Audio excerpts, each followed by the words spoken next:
Hello and welcome back, guys, to the League of Legends 4PL Play for Fame Kaostv Vengeance Cup September qualifiers number 4.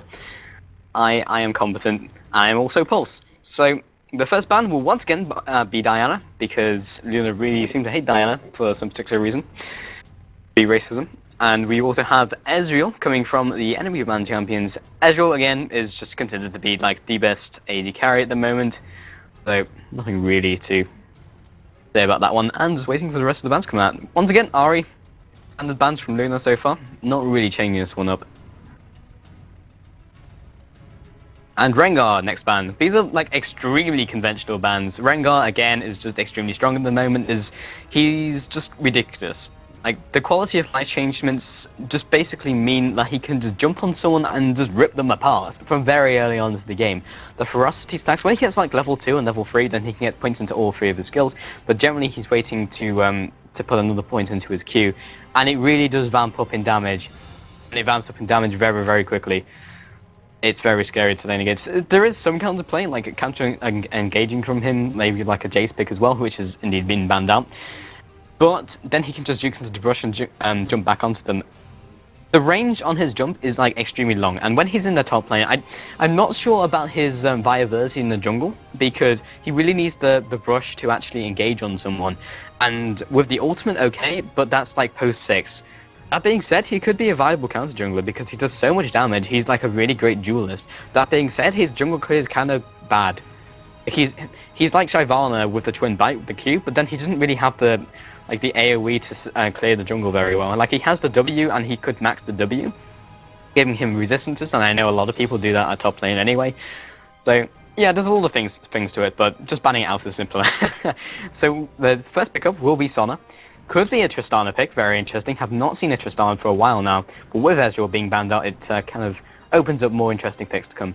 So Graves and Taric is always a very, very stable lane. Has a lot of burst. Graves at level 6 along with Taric, they basically go with the Dazzle, pop the ultimate along with the Shatter, in with the Graves Bookshot collateral combo. And that is a dead support, or it is a dead AD carry. And plus a lot of it is AoE as well, so if they catch them in a dodgy position, that could potentially be a fast double kill. Very, very scary, and the damage reduction is only really on the Bookshot anyway, because Shatter does the same damage to AoE targets along with Radiance, along with the collateral damage. Well, no, it hits on the first target, but with the second part of the collateral damage does the same. So there's a bit of reduction on Graves damage, but it's still pretty much AoE, and it's flat, unlike, say, a Piltover on Caitlyn. So Yorick is up here by Dexter, most likely going to that top lane, because we already have the Sona pickup. They could do something janky, but that's what it looks like to me. Yorick is always one of those, he is just the lane bully. He has to receive some slight nerfs, so there's some counterplay to him early on, which honestly I don't feel that he really needed, because Graves is, not Graves, Yorick is that champion where he is the lane bully. The counterplay to him is just not dying, and he doesn't have a huge amount of kill potential anyway. He just has a lot of harass to the point where he can put them out of lane. Or if they stay in lane, then he has the kill potential, because his kill potential is like fairly low. Like when he gets the slowdown and then he follows up it, okay, there's a lot of damage, but you have to be very low for that to happen in the first place. Okay, his harass can bring him to that point, but if they have to sustain or they just go back, and he's not going to get the kill. That being said, they're going to bleed XP and farm anyway, but that's just what happens when you're playing against Yorick. You can also have the presence of the jungler, which can even it up, and then Yorick, if he doesn't have an amazing laning phase, then he's going to scale into the late game rather badly, unless his AD carry does well. He's kind of reliant on his AD carry to do well in that late game scenario. So never really felt he really needed the nerfs anyway. But there we go. That's what Riot decided to do. We will have Frederico picking up the Vladimir, and I have casted Frederico a little while back. I've seen him a couple times in different teams. This is a new team for him, and his Vladimir is very good. I think he wrote a guide on it as well, I can't remember, but he was definitely talking to one of my friends and teaching me about it, and basically, I've learned a lot about Vladimir from Frederico. He's a pretty good Vladimir player. And Kurt could potentially be picked up? No, I mean Fizz. I merged the two together. Okay, so he was playing Ziggs before, and I kept on saying like Fizz, I think, because for some reason I get Fizz, Kerp, and Ziggs mixed up, because they're all 4-letter words and they're all like one syllable. And Kerp is renowned for his Fizz play. I very nearly said Kerp is renowned for his Kerp play, because there's yeah, I just see Kerp as Fizz. That's how I see him, and Like, yeah, I don't want to see him ever in real life because then the illusion would be ruined. Because I like to think he is literally just Fizz sitting at a computer. And Timo will be potentially the last pick. Could be a Timo pick. They have the Malphite, that will probably be jungle. We saw Timo coming from Curse with the All or Nothing qualifiers the other day, and that was absolutely amazing. Huge damage coming out, massive burst potential, and in lane he has a lot of poke as well from that Toxic Shot, and a lot of poke from his Q as well. He's got 0.8 scalings on everything with the total flat damage and the bleed as well from Toxic Shot is 0.8. His shrooms do 0.8 scaling as well, and his Q, which is the Blinding Dart. Usually maxes the Q, but he can max the E as well, because that's a lot of poke in lane. If he's got a fairly close range mid opponent, then he can afford to do so. His ultimate as well, the shrooms, while bringing less like teamfight utility, like it just allows him with the area control. Like you have really good season capability and can move into the enemy jungle, but it will in fact be an Orianna pickup and blocked in by Entenzerg. And interesting, we have a Hecarim pickup, which is very unconventional. We generally don't see Hecarim like at all, because Hecarim is just regarded as be a terrible jungler. Maybe not Swajani tier, but maybe like Karma tier. I've actually been talking to a couple of players, and like the opinion of a lot of people I've been talking to is that Hecarim is strong, but there's no real need to go with Hecarim when you can go with someone else. I can see him as a ganking jungler though. Like his hit is really nice. It's just that his numbers are a bit low. It's not like Swajani where she can't even clear the jungle, because if you've played Swajani before, basically even if you do a standard jungle route where you go like fast level 4, she gets killed by the jungle. And even if you have like an insane pull on like all of your buffs, you're still down to like 50% HP popping all of your parts. So maybe if you went like a cloth 5, you could do it, but then you've got like no ganking potential. And I think like the week after Swajani was released, you had Nautilus, who was basically Swajani but good. He was basically like the entire kit, but her kit is still really nice. But it's just needs the numbers increase, and I'm surprised Riot has just not done anything. I guess it's because Swajani is that character which, if you do buff the numbers, I could see her being very easily OP, and they're just trying to be careful. It's a bit like the Evelynn remake as well. They didn't want to buff the numbers a bit too much in case it just, yeah, became ridiculous. And I don't think like Evelynn is ban-worthy at the moment, but I do feel like she's really strong and definitely a viable AP mid pick. Okay, so once again, these are not the official bans, so if you've just tuned in, then these are not the bans, they just had to rehost because they had a swapping bug. So just waiting for those to come out. Okay, so we'll have Heimerdinger. Heimerdinger is one of those interesting champions as well. Like, I feel like if they just did a little remake, I believe there's a remake in the works, but I'm not entirely sure what's happening with that. So I'm going to draw your attention to the raffle on the front page of 4PL. Go ahead, check out the 4PL website.de. It is the 5th entry. It is the raffle for the Sennheiser X320 headset. And if you want to be in contention to win that headset, answer the question, I deserve to win a Sennheiser X320 headset, Xbox 360, because, and answer in the comments below, maybe in the chance to take that home. And once again, we are moving down onto the countdown. So let's take a look at someone's rune pages. Let's take a look at Kurt, because I really enjoy watching Kurt's Fizz. It's absolutely amazing. Tanky AP, once again, okay, we saw this last time when he was on Katarina, that was the one. Plus 15 AP, the 12 magic resist, scaling health at level 18, that being on the seals, and 8.5 magic penetration. Moving on to the masteries, we have 21 and 9 going straight down to Executioner, with the Havoc on the way as well, picking up all the AP masteries, and actually going with 3 points in Brute Force as well, and the Summoner's Wrath for the Ignite, because he'll be using that, and a point in Summoner's Resolve. Was he actually going for Summoners right now? He's gone for the Flash and the Ignite. Interesting, so that point actually doesn't help him at all, but okay. We have 6 magic resist, and okay, going down to Veteran's cards. Interesting that he didn't actually go for the Indomitable or the Tough Skin, because innately Fizz is super tanky against minions because he has that passive, but basically if you take the Tough Skin or you take the Indomitable, you're literally taking no damage from minions, like at all, for a long period into the game. And it's super nice, it just means you couldn't be as aggressive as possible. So that's very interesting. We'll take a look at Orianna, I guess. Let's take a look at Orianna. Going on to the runes. AD MP5 is named the rune page, got 15 physical... Wait a minute. 15 physical damage, 3.7 mana regen, and 12 magic resist. That's interesting. Okay, moving on to the masteries, and it is actually AP. Okay, so we go down to the Runic Affinity and all the AP masteries along with the Brute Force as well. So it's, yeah, that is an AP page. Generally, as like an attacky or an auto-attacky AP mage, then you can go for that because you are looking for the auto-attacks early on and they really do hurt with the extra damage. With Orianna, you are looking to auto-attack fairly constantly with the Clockwork wind-up anyway, so I guess it makes sense. And Orianna is generally like a support AP anyway, so I could definitely see it. So yeah, that makes a lot of sense. And Kerp's actually gone for the heal summoner. So yeah, okay, that point in the summoner's resolve will actually be helping him out there. Interesting. Will not be taking the flash. But anyway, as we draw down to 1 minute 30, we will be jumping to a quick commercial break. And when we get back, we will be in game between Luna against Miss. See you soon.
Hello and welcome back to Play for Fame Corsair Cup, the September qualifiers number 4, Saturday 22nd of September. I'm your host Pulse, and we are jumping into this game between Luna Gaming and Team Miss. It is literally just Miss. So, they are moving down this mid. We will have that Hecarim jungle. He's gone for the Ghost, which kind of makes sense, obviously, because Ghost converts into AD for his from his passive Warpath. And he just had that Rampage as well as his Q, which will probably be maxing in the jungle, because we'll give him that increased sustain. That is his clear ability. Which of Dread is, of course, his W, and then his E is the knockback. So, again, he's kind of a gimmicky pick. Like, he's got a really nice kit, and I guess he works as a support jungler as well. Because right now in the meta, generally when you're looking at junglers and what constitutes a good jungler is the ability to gank constantly or either have like great control. Because someone who's coming back into the scene is definitely Shyvana. Like Shyvana is that strong counter jungler, and then when you have the high mobility with it as well, then you're all over the enemy team, and then Shyvana just works because you basically snowball that aggression. And Hecarim really is a ganking jungler. You can come behind them, follow the devastating charge, and then the onslaughts of shadows as well. I don't think he's had any buffs recently. Correct me if I'm wrong, but I guess people are just figuring out how to play him like 3 months after he was launched. We'll have bottom lane just going for those golems again normally, which is generally what you like to do. Generally, if you're bot lane, I might as well explain it while we have some downtime. You basically want to go for those golems. You focus on a small one first. You'll have sometimes you have the support, the support leashing them, or you can have the AD carry do it. In fact, this time Dexter's goes to a FaceTime kit. You've got quite a lot of armor, I think, because you're just taking like no damage from that minion. Yeah, 38, impressive. But they're not wasting too much from that, and plus she has sustain. What that allows them to do is it brings them to about halfway through the level. You shouldn't really, if you're sacrificing more than like a health pot, and I don't think Sona even needs to pop a health pot, then it's well worth it. Because if you hit level 2 before the opponent, that increases your kill potential massively. And with this lane, it's kind of more poke than anything rather than kill potential, but it's super nice to have. As long as you can stay ahead of your opponent, and it also means you're probably hitting 6 faster if you stay in lane and it's all even. So if you're taking from a theoretical standpoint of everyone being super even, then that's how it's going to turn out. So, Orianna, taking quite a lot of damage, and they have in fact swapped up these lanes, had not even noticed. So they have Yorick mid and they have Kerp as Fizz top. So Yorick's going to put out a lot of poke. And Yorick is very versatile, like he can lane bottom, mid or top and just be good to go pretty much all day. So there's going to be a lot of poke coming onto Orianna. I don't know how well she's going to cope with this. She's really trying to predict out those sustain goals with that command protect. So that's really the counterplay to against this Yorick. But Yorick just needs to wait until she uses protect. It's a better matchup for Yorick in that respect, because basically he just waits for the command protect, makes it look like he's being aggressive, and then sustain goal. Actually, good prediction there from Felladin. So that's how the lane's going to go, and obviously the more goals he lands, the better the lane's going to go for him. So he's just trying to CS under the turret at this point as he's pushing it in. Got to be careful because Hecarim probably will be looping around. He is now level 3, got that double buff, went for that fast level 3 route. They will be coming in behind Orianna. Could be a very nasty gank. Does have that red, but looking to jump in with that A, will be knocked back, and a lot of damage coming out as well, landing that auto attack, bringing him down to about 30% HP. Significant burst from Hecarim early game. And meanwhile, bottom, Doom will be jumping onto Dexter into the bookshot, but Radok's just punishing him from the side as well. So once again, Hecarim will just be clearing that jungle, and we have Malphite just clearing his jungle as well. Malphite does have that double buff, but generally Malphite doesn't really like to gank pre-6, because when he gets 6, he gets G Unstoppable Force. It's on a fairly low cooldown. He can gank whenever he really likes. Well, it's not on that low of a cooldown, it's like 2 minutes, but generally when he's looping around looking for ganks, that's generally the time where if you're not looking to like straight up force a gank in like a dodgy position, then that'll probably be a secured kill every time that comes up. Well, if you play it right. But he is looking for the gank mid. I mean, it's not to say he can't gank, it's just that all he has is a cheese wheel, and then when he follows up with the auto attacks, that's all he really has. He's investing a lot of time into this. Like, he wants it to happen. He's going to come out here, lands the cheese wheel, and Felladin just following with the auto attacks as well. Again, it's more harassed. Like, there was no way he was really going to get a kill from Yorick, because he has no hard CC. Nor does Orianna. They have 2 slows. But it's at least some harass, and that's what they really need. Because in this lane, you have Yorick, who's this massive lane bully. If you can push him back a bit and relieve some of the pressure from your laner, then that's all you really need to do. And meanwhile, at top, you have Kerp on Fizz against Vladimir. I believe Fizz straight up wins that trade. He has a lot of early game damage, and Vlad really doesn't have too much. Going into the Earthstone Strike and following up some auto attacks as well. Also, he cuts the healing with his W, so obviously that's something that Vladimir just hates. And I wouldn't be surprised they swap this up at some point, because Vladimir would probably do way better than Yorick. But Frog coming in from the side, bring down the Dread Aura. He needs to revise those names, actually. We do have Is back. Easy is back. Coming up at top. Level 4 still. Looking for this gank onto Kerp. But again, Kerp on Fizz, very, very difficult to gank. Looking for, there we go, Playful Trickster. I'm out. Can't really do too much about it. And generally you will be maxing that Playful Trickster as well, because obviously you get the increased cooldowns, you get a bigger slow. Everything is just great about having that. He's actually put 2 points into his W, which is kind of interesting, because generally you max the Playful Trickster and an Urchin Strike second, so you have the massive burst damage. Putting 2 points into that probably does increase like the sustained damage, and I guess when you're against a sustained mage such as Vladimir, when he's going to be pulling, he's going to be interrupting it, so you're not going to be able to get the straight up burst, and then you want to sustain the damage. Kind of makes sense, but I'd be surprised if he puts more than 2 points into it. Radux, meanwhile, our bottom is maxing the Phosphorus Bomb, which again makes a lot of sense. It is his main harass ability, so that's really what he's really looking to, well, increase the laning phase potential with. Generally, when you're maxing skills, you look at your laning phase. Like, you don't really go into the lane and be like, oh, I'm going to max this because it will synergize into late game. Well, no, because when you get to late game, you're going to have more skill points, and you would have maxed like the early game skill, and then you've got the late game skill as well. It's a lot like Vayne. You generally max your Q first because it gives you increased laning potential, and it gives you the increased escape, and just, it gives you everything, especially with the stealth from the ultimate as well. But having on a 2-second cooldown is amazing. Plus, they don't vamp up in health until late game anyway.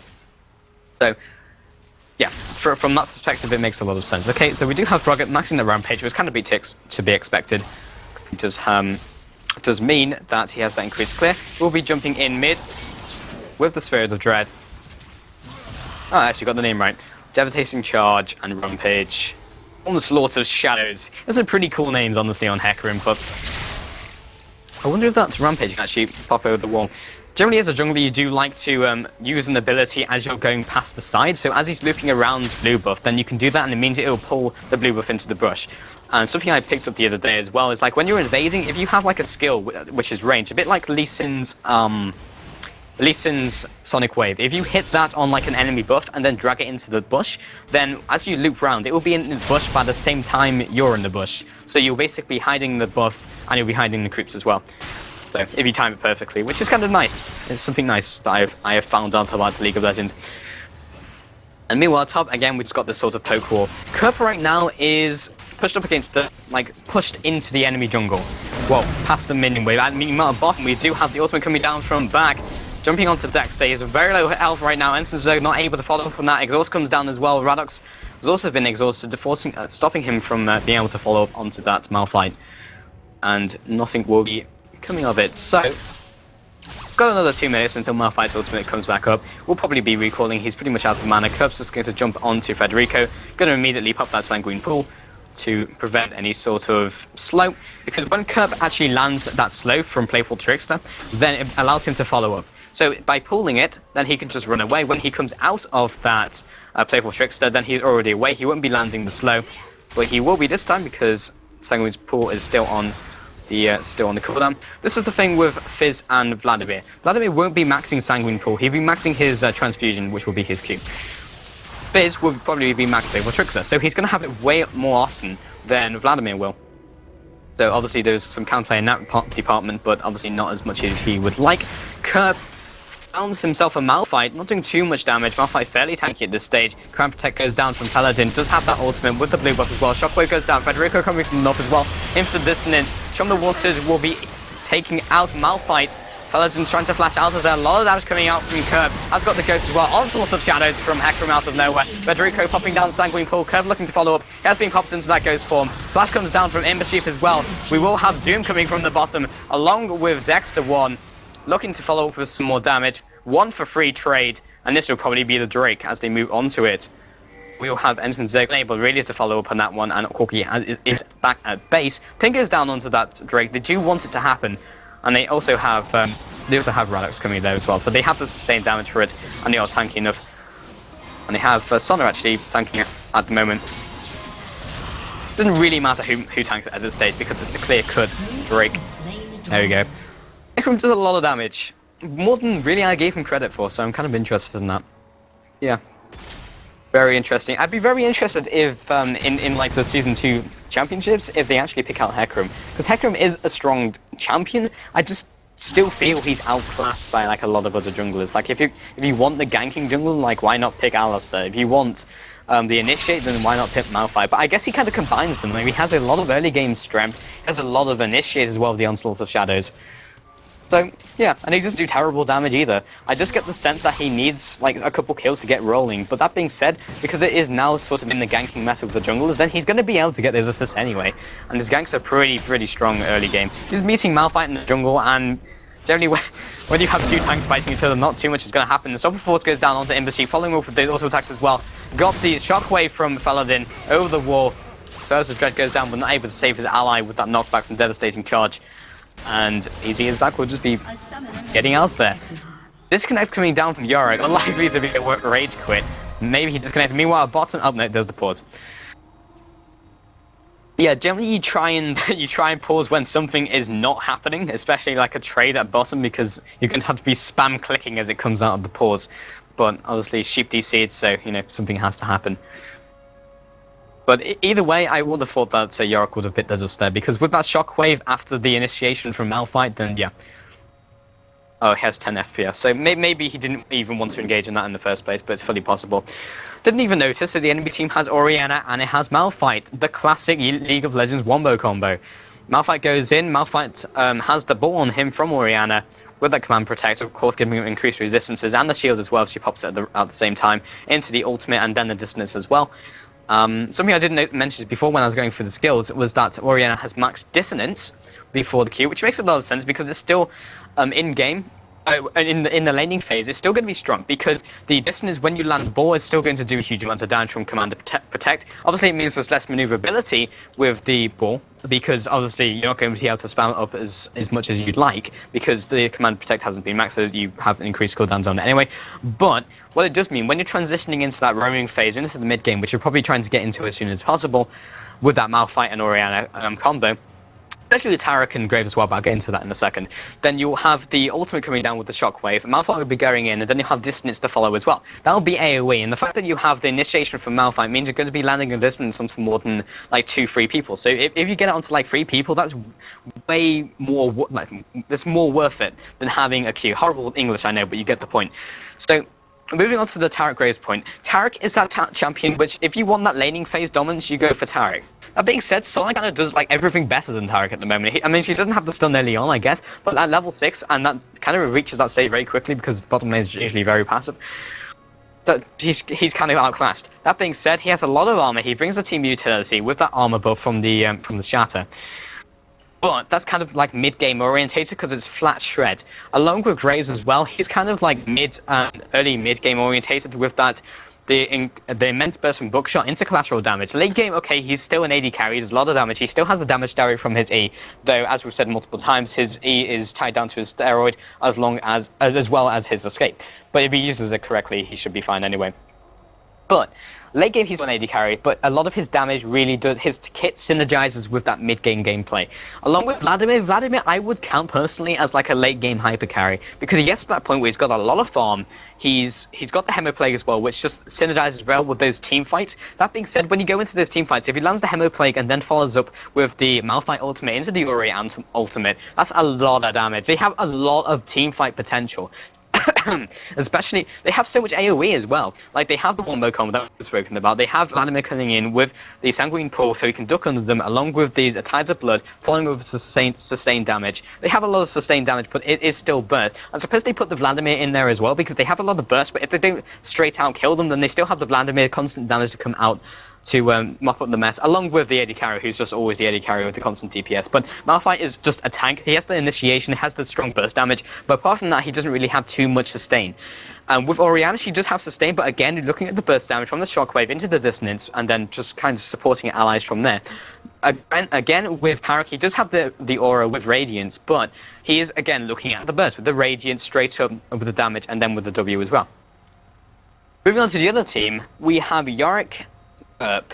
Okay, so we have Corki. They have quite a high mobility composition, but they're really looking to pick people off. I don't know what their potential is in teamfights. They have the initiate from Hecarim, and then they have the Fizz coming in there as well. He has the teamfight interrupts. I wouldn't be surprised or put it past him to get the Zhonya's somewhat into the mid game when you get to that teamfighting stage anyway. Corki's just going to do a lot of damage, really early game orientated again with those abilities. They are magic damage. Corki's problem right now is the fact they had that nerf with his passive, because basically it doesn't proc on the true damage, doesn't proc on the crits anymore. So a large chunk of damage when it comes into that late game, but Corki's still strong. Like, he still does a lot of damage.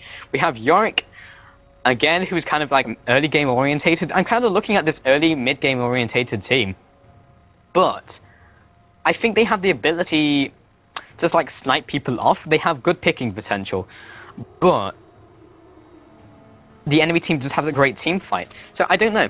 I honestly feel like on paper, I feel that you have Miss with the greater team fight potential if they get the initiate. If the enemy team gets the initiate, then it's going to be a lot messier. They won't be able to land the combo on more than like 2 to 3 people. If they land it on 3 people, the job is kind of done. If they can land it on more than that, that's pretty much a straight up one team fight. But if Froggy gets that initiate with the Onslaught of Shadows, following up with Dishonor, as well as the slow from Kerp and the interrupt with the Chum the Waters, and then you've just got Yorick in the middle of them peeling for Corki, then yeah, I think if they get their initiate down, they'll be in a much better position. I do feel their picking potential is much better as well. Mind you, if they have Tarek with them, then okay, then they have the potential to do so. I've just been talking straight for like 6 minutes about Theorycraft. I do this a lot, but it resumes and can't be paused further. He doesn't have a reconnect button. Okay, so we're still waiting for Imbersheep to get back into the game, and I think he's just having problems actually getting back into the game, which kind of sucks. Take a look at the item build while we wait. Then we have Oriana with the Chalice, which is kind of you kind of expect. We also have a Fellowstone as well. Kind of interesting. Fellowstone kind of means like either a passive laning phase where you don't feel any threat of being taken out by your opponent. Right now she is against that Yorick, so I suppose it is a fairly passive lane anyway. She wants to have the regen. She wants to have the regen on the mana and the health so she can sustain against those ghouls. Yeah, it's still very interesting though. I guess it means that she can scale and she really doesn't feel that she's going to be killed by Yorick. I mean, we were talking about this before, where Yorick doesn't really have the kill potential. He has the kill potential when he pokes them down, and Oriana can kind of get away from it because she can use Command Protect. She's already going to have the ball on her because she can go into dissonance, slowing down Yorick and increasing her own movement speed. So Imbersheep's never really going to have the ability to straight up kill her by himself. Obviously, the kicker is going to be Hecarim, and he is indeed going for a support jungler type build, so he goes for the double gold for 5. Could even go for the mobility routes, would kind of make sense as well when you go in with a devastating charge. Obviously movement speed does translate into damage with the warpath, so damage is equal to 15% of his movement speed, of his bonus movement speed rather, so he is gaining 11.11 attack damage at the moment. Just maxing that rampage because he put 1 point into Onslaught of Shadows. We'll do that magic damage, and we are still in the pause timer. So, let's take a look at Kerp. He's gone for the triple Darins. That's kind of interesting. Generally, you don't get more than 2 Darins rings, because 2 Darins is like the most efficient. 3 Darins is super efficient, but it basically locks up your slots for other items. I guess the thought process behind it is just that he gets enough AP so he can go, or he can justify going for maybe a Lich Bane first. Like, that would make sense. He's got the Sheen, which you really need to get early, because obviously the earlier you get the Sheen, the better, because it scales from the base AD rather than bonus AD. So if you go with the Sheen, then you're going to be doing like massive damage early on. Let's take a look at Kerp's AP at the moment. He's on 104, so he's got 75 Doran's rings, so 45 from Doran's rings. So he's got 3 times 15. Then he's got the Sheen as well, plus 25, and then he's got the runes and masteries. So he really is looking for that mid-game orientated build. So the fact he's gone so strongly into that mid-game kind of tells me that they want to go for that mid-game sort of finish. And this is several times now we've actually seen Luna Gaming go for that sort of mid-game orientated team, but for it to drag on till late game, which is kind of interesting. But he could well be going for that Lich Bane first. So with the Lich Bane, he'll be proccing the increased AP. That will be 100 AP converted into attack damage. Again, that's not a lot. He will gain extra. Okay, it will be more. It may be like maybe 10. Maybe like 100 extra damage. Again, I still feel like Deathcut would be better, but I suppose combined, he'll probably have few of those in the team fight anyway. So yeah, I could actually see the Lich Bane on that fizz. Banter going down in chat as well. Take a look at some of the other builds. We will have a Heart of God coming from the Malphite. Again, Malphite is that jungler who also likes that support jungler build. A lot of support junglers at the moment do like that type of build. So anyway guys, if you want to join the IRC, which is at 4pl.log, go ahead, I am in there, so if you want to ask me any questions while we're in this downtime, then go ahead, I will answer some of those questions. If you're interested in any of the item builds, or like anything about teams, or even about me, then go ahead. ask that. Once again, that is 4pl.lol or at 4pl.lol on the IRC. Or alternatively, you could just join the IRC on your own chat if you have an owned account. Could definitely be a thing. So this is round 3 right now. I'm not sure if I mentioned that. And I guess I'll take the time to once again advertise the headset. So if you take a look at the main page of the 4PL website and you go down to the 5th item, which would be the raffle, the Sennheiser X320 gaming headset, we want to be in a chance to win that. Just complete the sentence, answer in the comments below. We'll be in contention to win that headset, which looks super good. So if you want to do that during the downtime, go ahead. And let's see if we have any updates. so right now they're just planning out what's going to happen, because right now at the bottom, if you don't have the screen frozen there, we have Dexter 1 and also Corky straight on Doom. According to Sana, your chance of survival is almost equal to 0. And actually, I think it's wanna bet, dead or alive, and go digibet. So yeah, digibet is something really interesting. Like, I don't know what, I think Ocelot or something is like the drive behind it. I'm not really sure. Like, he constantly keeps promoting it, but kind of funny. It's funny to me. It's like esports is constantly getting into closer and closer into like real life sports. And when I was watching like the MLG as well, like everyone was in suits and it was super funny to me. And especially Weatherman Dan, that was definitely the highlight of MLG summer. But yeah, digibet is kind of janky. Very interested in that. But yeah, not too much happening. Late game. Let's take a look at the late game. So they still have like this. Everyone has strength in the late game. Kup on Fizz is always going to do a lot of damage. York kind of scales off, but he does kind of like need Corky to do well, so we've had that before. And I'm not really sure what Hecarim's scaling is, honestly. Like, he does have the initiation, and he has pretty good base damages, I think. Let's take a look. 155. Actually, no, his damages are terrible. but he does bring utility. So generally, when you're looking at your jungler, you are looking either for like this insane damage. Like, take a look at Lee Sin. He's really looking at that sort of mid-game, early game. But late game, he doesn't do too much. He's really just a tank. But he brings a lot of utility. He has Dragon's Rage, which could potentially be a knock-up on, well, how many people he gets it on. His E is obviously the Tempest Cripple as well. And apparently, Hecarim's W is OP late game. Heals off all damage done. Yeah. Okay, so let's take a look at this. Hecarim is healed for 10% of the damage these enemies take from any source. Actually, yeah, that is pretty strong. Holy poop. I thought that was only from him. Wow, that is pretty strong, actually. Yeah, late game he has a lot of sustain. But that only really helps him out in his sustain as a tank. Like, he still has utility, but he just kind of stands there and is annoying. Like, he doesn't have a lot of damage to really become a massive damage threat. Like, I feel he can still be kited by an AD carry. He does have a decent amount of damage, but again, his bases are kind of terrible. His utility from Onslaught of Shadows works for the Initiate, and then, obviously, the Devastating Charge is just like a knockback. But it's the same thing with Volibear. Volibear just has that fling, and then he has, like, nothing. It's just, he has a bit of burst, and that's what makes him super scary in lane, because it's just like, it burns. It really does burn. It's way more than people expect. A lot of burst. A lot like Nidalee at 6 as well. A lot of people underestimate that Kuga form.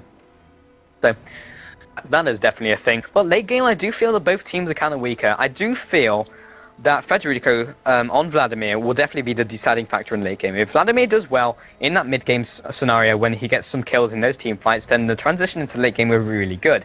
And they have the peeling power. They have Orianna as kind of a support sort of AP, and then you have Malphite as well. So you do have some peeling power, and you do also have people to get people away from that Vladimir. So yeah, I could definitely see their late game. I do feel that their late game is probably stronger. That being said, no, that point that I was thinking in my head is null and void. So, anyone in the chat, let's take a look at that. Oh, I just rhymed. That's amazing. Nope, no one. Bad face. Once again, if you want to join the chat and ask us any questions, go ahead and look at the at 4pl.lol. You can do that on QuakeNet, or you could even go onto the owned website and just go into the chat. If you want to ask any questions, go ahead. I'm still here. We have now been paused for 15 or 14 minutes, nearly 15 minutes. I don't know, Hex. Just talk, like, Hex is our cameraman today, by the way, guys. Have you got anything to add, Hex? Alright, yeah. We'll just go to a quick commercial break, guys. Like, nothing is happening, and we have really no update on how Membership's doing. So, we will jump to a quick commercial break, and we will see you soon.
Hello and welcome back, guys. We have actually jumped back into the game. I was in fact AFK at the time, unfortunately. But if you wanted to know, Tarek did die. So if you were placing bets on that one, then you are winner. You are winner. So Malphite moving into that mid area, potentially looking to do something onto Imbership. He's drawing very close to it. Cheatable goes down into the dissonance. Ground Protect as well has popped the ultimate on himself, and that's kind of the disengage. The disengage indicator for the enemy team, just to get out of there. He's using his claim to farm. Nice, classy.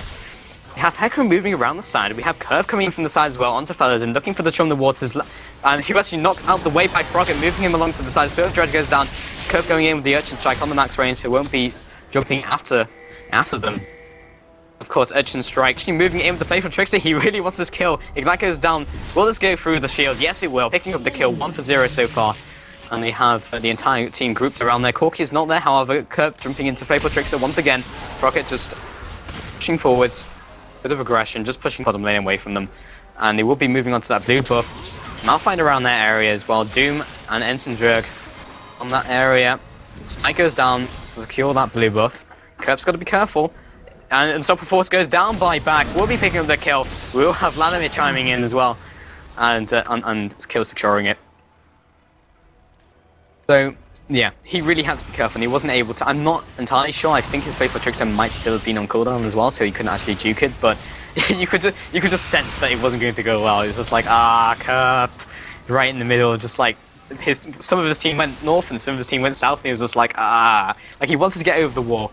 And meanwhile at the bottom, Doom popping the Radiance along with the Shatter, but he's taking a lot of damage, getting chunked down. Crusader goes down as well, and the Fishile won't take him out. Yep, I definitely did say Fishile. Something I developed for Spuddington, which is now a thing, and it needs to be a thing. Of course, sporting that Earth Rider Corki skin. Very, very nice.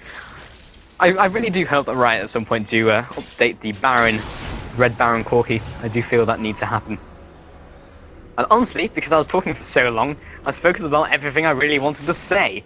So at the moment, not too much happening. Everyone has... Oh, wait, apart from Graves, come back Graves. Everyone apart from Graves on the team of Miss do have wards, and meanwhile, at Blue, Kerp is getting duped by Blue Golem, who did decide to reset for no particular reason.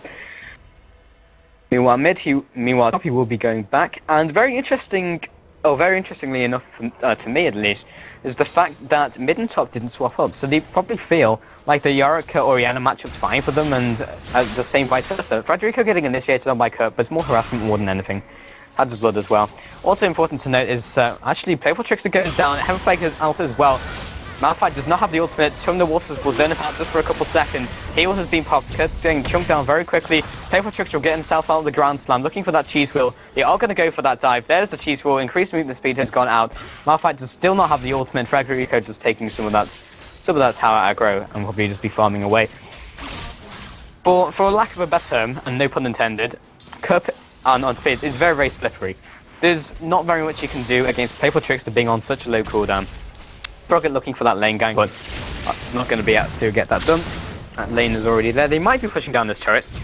And meanwhile, mid Imbersheep getting torn apart by Faladin, along with that Malphite gang. I believe he popped his ultimate. I did not even see it because I was looking at him. My bad. Water is the best of the things. Rocket will be backing off. Not entirely sure when Drake is up. Pink is down onto it, so apparently they do have that timer on it. Minion has taken down bottom turret. That will, of course, allow them to have a better chance of taking this Drake when it comes to a team fight. If they push them back, then there's no safe haven really for the purple team. Being miss.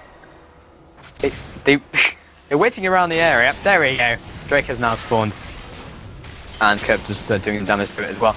Okay, also important to note mechanically wise, Playful Trickster, if you double tap it, then it won't slow, and there's a small AoE. So it's good for like jumping over the wall and chasing. If you feel that when you're chasing you can actually get the full duration and still land the AoE on the E, then do it, because it's like a 60% slow or something. It's kind of crazy. It's max rank right now. Let's take a look. Yeah, 60% slow for 2 seconds. 2 seconds in League of Legends is quite a lot.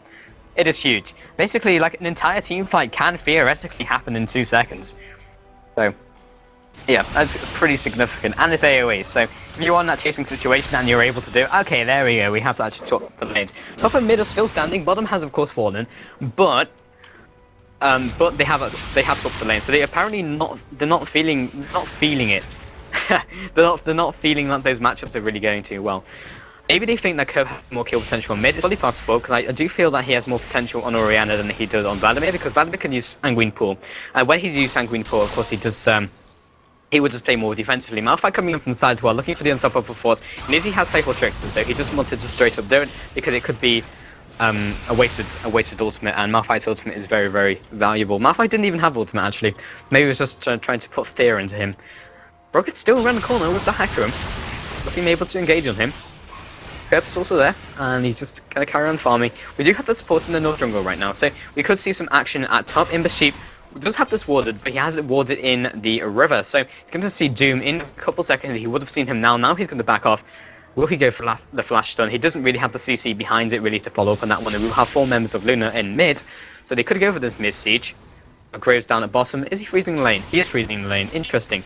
So right now, because they've taken that bottom turret, they can go ahead and roam. Bottom lane is going to be all over the map, but Graves is farming. Okay, he's now clearing. Now he knows they're pushing down mid. He needs to actually group up with his team. Oriana pushing them back. They're not sure who's here right now. They are going to that engage. Top of 4 goes down into the crescendo, into Onslaught of Shadows. Great engage for Luna. All of it goes down, that being the shockwave. Frederico will be chunked down by that ignite, finishing him off during that pull. Will not be safe from that ignite. Sanguine pulled maybe a split second too late, but a huge burst coming from Luna. That was a great engage. They initiated on Dexter, but he managed to get out of that CC and pop the crescendo, because they'd all engaged on him, and they all went in melee range to get the maximum damage and land those skill shots. Just landed a perfect crescendo into Onslaught of Shadows, locking them up for so long. Only one person died though, but it was just down to a good health management by Miss. It's still a very close game. They are about 5k ahead, but we have seen Luna be 5k ahead and just draw it out into like an hour game. That's fully possible. But we do have Hecarim pushing top. He went immediately top, and he'll probably be able to pick up this tier 3 turret very quickly. Yeah, just face tanking that. Oh, Henson Jug. We do have Sonic coming in from the side. Quick draw into the flash. We'll have Kurt popping over the wall. We'll get the slow portion of that Playful Trickster, and he just pops out all his... He blows this load before he goes. That's basically all he can do. He's going to be up in 27 seconds. So while the AD carries down, they could take the opportunity to push What's Kerp gone for? Okay, he's got the Sork Boots, again, to be expected. He's got 2.7k and he still hasn't gone back. He's 6-2 right now. Okay, he's going to go back. I'm very interested in what he's picking up. Personally, I would probably like the Death Cap for the straight up burst, but it's fully possible he'll go for the Lich Bane, because if you get the Lich Bane, then that applies onto the Urchin Strike, so you're basically getting the AP from the Urchin Strike. Okay, he's gone for the Lich Bane, and you get the proc as well because it applies on his effects. So you're basically getting a lot of damage. He's got 165 AP right now, so it's not a huge amount, but it's more than his actual AD, so he is doing more damage, like 17 more damage than he would with just the Sheen by itself. And he has the movement speed, which Fizz really likes. So they are around that sort of barren area. Distance goes down from Orianna, zoning him out. Kurt popping over the wall, trying to get a pick. He does have a huge burst potential right now, that's also important to note. I'll fight, gotta be careful. Chum the Waters comes in, hopping over the wall, playful Trickster. Earth will come up. We also have Federico in a bad position. Ignite will tick down and pick up that kill on Malphite. Federico will also fall 2 for 0. Great pick by Luna. And they could potentially go on Baron. The enemy team, they took out their Smite. Okay, yeah, they could go Baron. They're going to pop the ward over the wall. They're clearing it out with the Sonar as well. We have Feladin over the wall, along with Doom. Kerper's looking to pick up this kill. Shadow over the wall. Huge burst damage. Also Shadow's life rockets. I'm picking up that kill very quickly. Ensign Zerg around the corner. Massive burst damage coming out. Urchin Strike. Quick draw will draw him away. Ultimate comes down from Orianna. That being the shockwave, drawing him away just for a second. But Kerp able to follow up the Urchin Strike for the Rampage. And moving back onto Baron. They still have 2 people on it. And of course they can tank that for a long time. Like Yorick's minions can tank it for quite a while, meaning they take less overall damage. You've got to be careful though. Baron doing the deeps. Kerp does want this. They need to make sure that they don't get the ball over the wall. There we go. Because Hecarim was taken out, that is of course the Smiter, so they've got to be careful, just making sure that Smite steal doesn't happen, and of course they knew Malphite was up, just in case he'd just gone ahead and rushed towards it. Ooh, the Shao almost picking up that. Almost picking that thing up, and Chum the Waters will miss him, and juke the wrong way to which he was expecting. Therefore Trickster comes down, will land the slow portion, more auto attacks coming out, has the red buff. Oh, that was timed perfectly, and that was calculated perfectly by Fizz. He just didn't calculate Feladin's shield. Like that would have killed him on the last tick of Ignite and the red buff, but the shield kept him alive. Very nice. Very nice plays from Orianna, just being around that area, not immediately recalling, and just making sure that his allies are safe. Okay. Honestly, if Fizz had just waited for another 5 seconds and just like straight up landed from the waters, I suppose he wanted the surprise, just so he could instantly nuke him down, because that would have kept him alive, but there we go. And since they're just picking up their red buff, generally when you get to late game, or even mid game, well, it's only 22 minutes into the game, but you do want the AD carry with that red buff, because it allows them to, well, it gives them a bit of extra damage, and it allows them the kiting capability and the chasing capability, and it basically just allows them to kind of peel for themselves a bit, which is really nice. We'll generally have Tarek sticking by Ensign Zerg during these team fights as much as possible. He can, of course, go balls deep and go man mode onto the enemy carries, but honestly, he really can't. Like they need someone to be peeling for Greys, and when they have like Feladin and Easy is back, going for that initiate with the Malphite, like they need those 2 people committed to going for that engage. So who else do they have? Federico, he has no CC, so that's not going to make any sense. The last logical person is obviously Doom. Obviously, when Paladin popped his ultimate and gone with his combo, actually, meanwhile, initiating onto Federico, will be popping the Sanguine Pool along with the Ghost, and he should be out of there. Of course, increasing that movement speed by 20%, along with that Ghost as well, and of course, slowing everyone over the Sanguine Pool, so he is good to go, but he did force him to pop that Summoner and force him into a bad position, though he did use Ignite. Meanwhile, at mid, we do have Kerp initiating onto them on top of Force over the wall. Getting out of that Chum the Waters, keeping himself alive, and Kerp goes just tanking the turret. And Zerg probably wants to pick up this 25 gold. Yeah, worth it. Fella's in, also around that area. Kerp just gonna double tap that playful Trickster. They are just around this area, just trying to put the pressure down. They have Corki at bottom, Procket coming in with a devastating charge. Kerp from the side as well, into Onslaught of Shadows.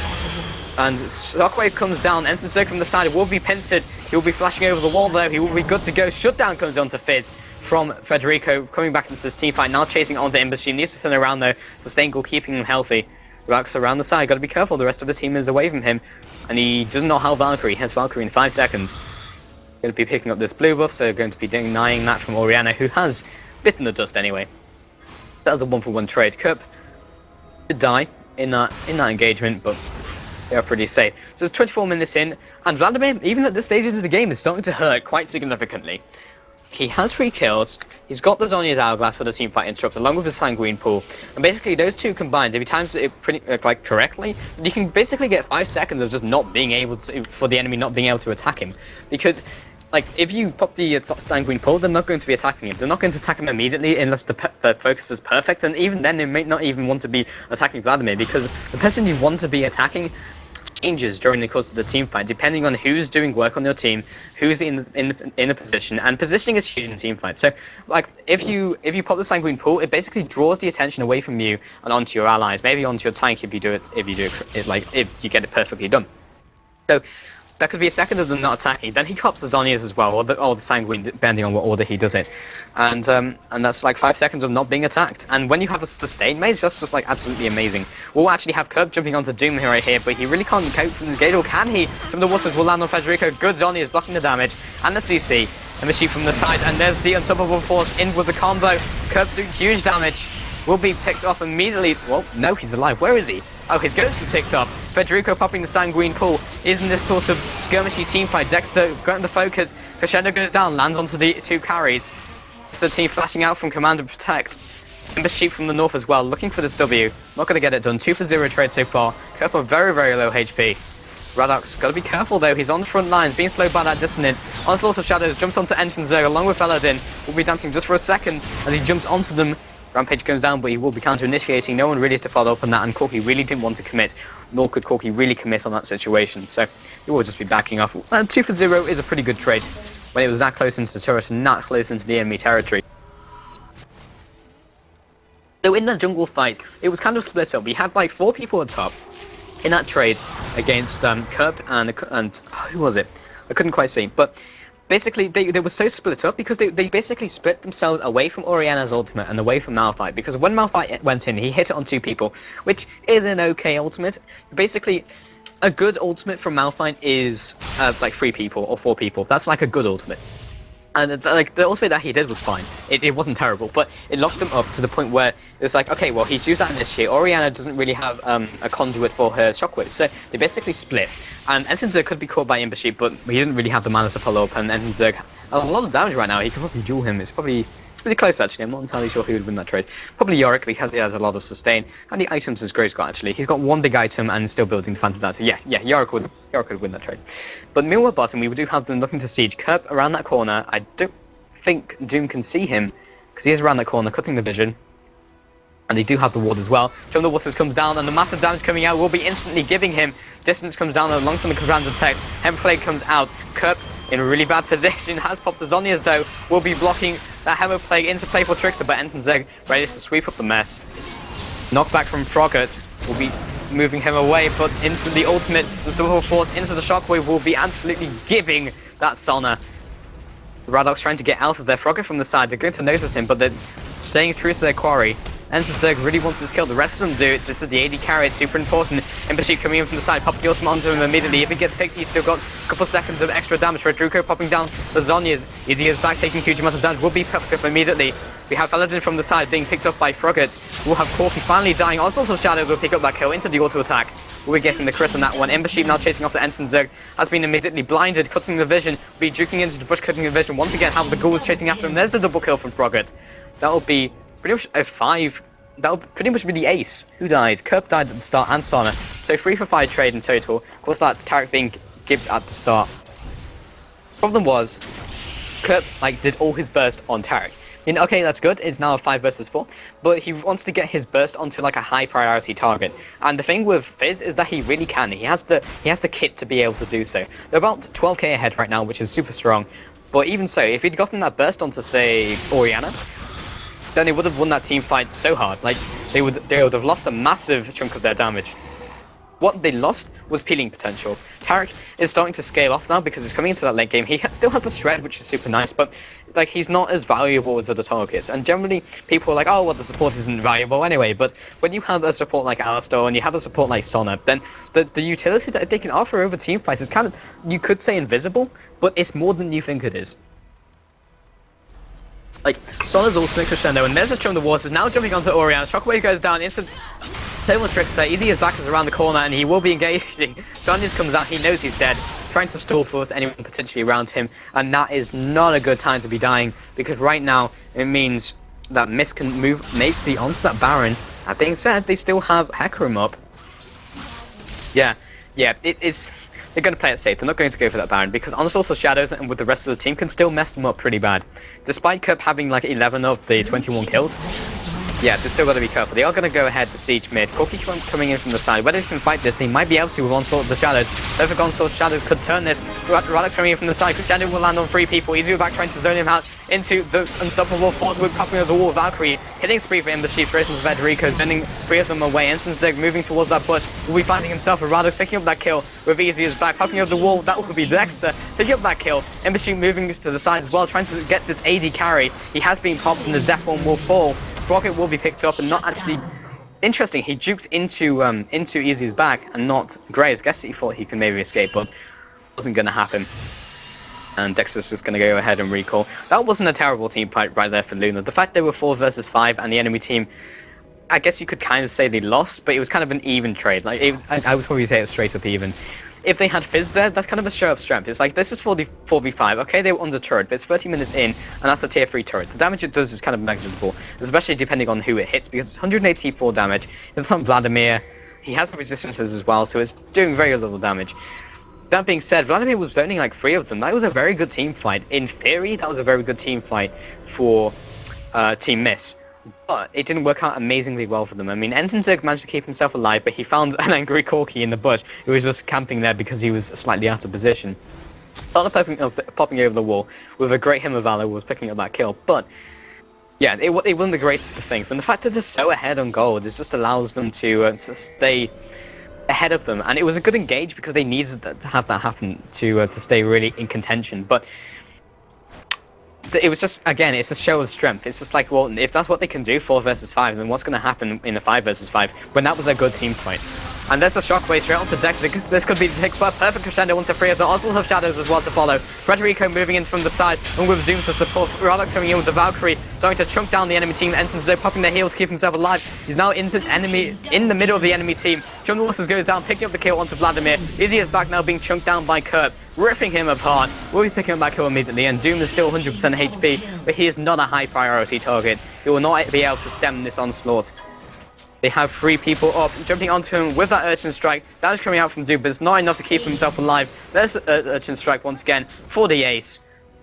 And alternatively, he could have just hit that turret and would have picked it up with the Blitzbrain proc, but whatever. There we go.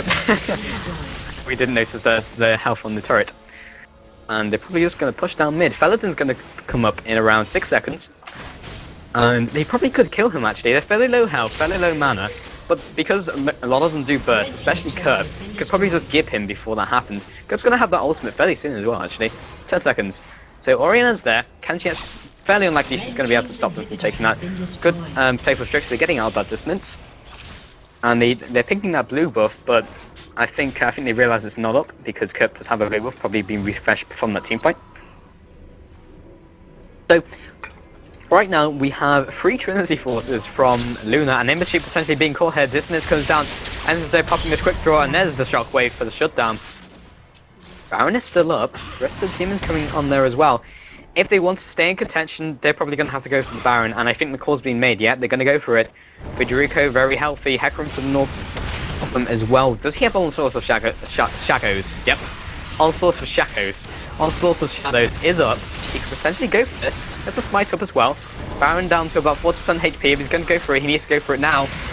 There it is. He's going in. He managed to get the steal as well. He may fall right here, but Radis coming in from the side. Dexter landing another great crescendo. Federico popping down the Zhonya's, keeping himself alive from Nudge on the waters. Rocket zoning. Izzy is back away from his AD carry. Kerp also in the middle of them, will be picked up immediately. Well, playful trickster over the wall, keep him alive. Federico popping down the Sanguine pole.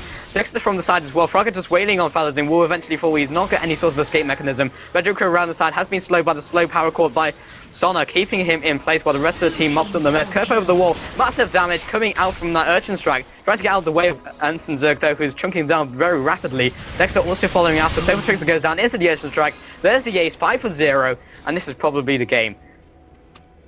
GG has been called. Yeah, Shirley's goes down and are just looking to clean up. That was such a good Onslaught of Shadows. And so good, in fact, it's just making me mess up my English. Absolutely incredible. Got the steal as well. The fear goes down, stopping him from able to get that smite. Stopping him from getting that smite down. Curve just popping on spawn pad for a split second. And GG, sorry about DC. Yeah. So there's the victory for Luna, picking up that quite confident victory. Only 34 minutes. That's like that's the quickest game that we've had so far. But adding on the pause, that's probably like what? It was like a 15-minute pause, so 40, 50. Not a super long game coming from Luna. Well, the invite has come down. So anyway, guys, we're going to jump to a quick commercial break, but before that happens, I'm going to haul myself. So, I am Pulse, and if you enjoyed my casting today, go ahead and check out my Facebook page, which is facebook.com/watchyourpulse. And if you also want to check out our streamer, who's been streaming today, so there's awesome cameraman action skills, then take a look at facebook.com/hexit, HEXIIT, two eyes, very classy.